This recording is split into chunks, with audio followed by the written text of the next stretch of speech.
A ideia de incluir crianças, jovens e adultos portadores de deficiência no ensino regular ganhou força em 1994, quando,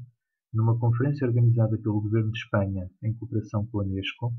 a Declaração de Salamanca foi adotada por 92 países e 25 organizações internacionais sobre os princípios, a política e as práticas na área das necessidades educativas especiais, bem como o enquadramento da ação. Esta declaração foi devidamente enquadrada nos vários esforços que as Nações Unidas tinham vindo a fazer desde a sua constituição, nomeadamente no direito à educação, consagrado na Declaração Universal dos Direitos do Homem em 1948, numa renovação desse direito, independentemente das diferenças individuais, na Declaração Mundial sobre a Educação para Todos em 1990, e na aprovação das normas sobre a igualdade de oportunidades para as pessoas com deficiências em 1993, que exortou os Estados a assegurar a educação das pessoas com deficiência no ensino regular. Na Declaração de Salamanca, os Estados e organizações internacionais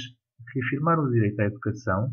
proclamando que cada criança tem características, interesses, capacidades e necessidades de aprendizagem próprios,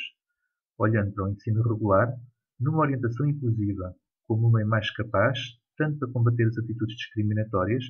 como para caminhar para a sociedade inclusiva.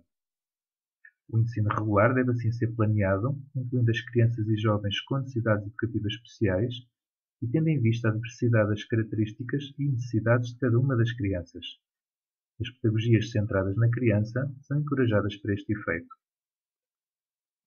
A Declaração incita os Estados a adotar como matéria de lei ou política o princípio da educação inclusiva, desenvolvendo os sistemas educativos com medidas políticas e orçamentais de forma a incluir todas as crianças. Enfatiza-se não só a descentralização das medidas,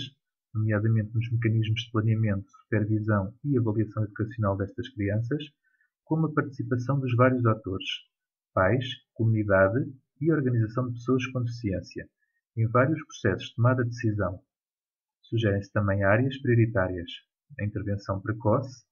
os aspectos vocacionais e a educação das mulheres. Por fim, a Declaração encoraja que os programas cooperativos e agências financiadoras internacionais sejam orientados pelo princípio da escolaridade inclusiva. Entre os vários programas possíveis, assinalam-se os programas de intercâmbio com países que já tenham esta prática